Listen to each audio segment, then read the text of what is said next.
বন্ধুরা, আসসালামু আলাইকুম।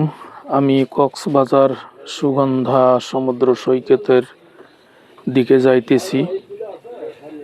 আপনারা লক্ষ্য করছেন এই বালুময় জায়গাটির উপর দিয়ে আমাদের হেঁটে সমুদ্রের কিনারায় যাওয়া লাগে। প্রচণ্ড গরম এই বালিগুলো।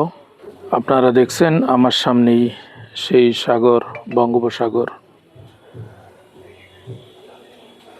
অসংখ্য দর্শনার্থী এখানে দিন রাত 24 ঘন্টাই এখানে সমুদ্র পিপাসু মানুষজন সবসময় এখানেই লেগেই থাকেন। রাত 12টা-1টার সময় আসলেও আপনারা এখানে লোক দেখতে পাবেন। আল্লাহ তাআলার অপূর্ব এই সুন্দর সৃষ্টি দেখার জন্য মানুষ অনেক দূর দূরান্ত থেকে আসে। শুকরিয়া মহান রব্বুল আলামিনের কাছে যে আল্লাহ তাআলা সমুদ্রের মতো একটি নিয়ামত আমাদের ছোট্ট বাংলাদেশের দান করেছেন। পৃথিবীতে অনেক বড় বড় অনেক ধনী রাষ্ট্র আছে যাদেরকে আল্লাহ পাক এই সমুদ্র দেননি। সে দেশের মানুষজনের সমুদ্র দেখার সৌভাগ্য হয় না। সেদিক দিয়ে আমরা অনেক সৌভাগ্যবান যে আল্লাহ পাক দয়া করে আমাদের মতো ছোট্ট একটি দেশে সমুদ্র দান করেছেন। আলহামদুলিল্লাহ।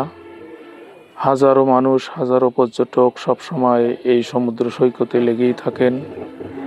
কেউ বালির মধ্যে খেলা করতেছেন, কেউ বা স্পিড বোটে, কেউ বা টিউব ভাড়া নিয়ে সাগরে ভেসে বেড়াইতেছেন। অনেক দূরে স্পিড বোটগুলো চলতেছে। বাচ্চারা এখানে বালির মধ্যে খেলতেছে। অনেক বয়স্করাও বালির মধ্যে বসে বসে তারা এই সমুদ্রের সৌন্দর্য উপভোগ করছেন।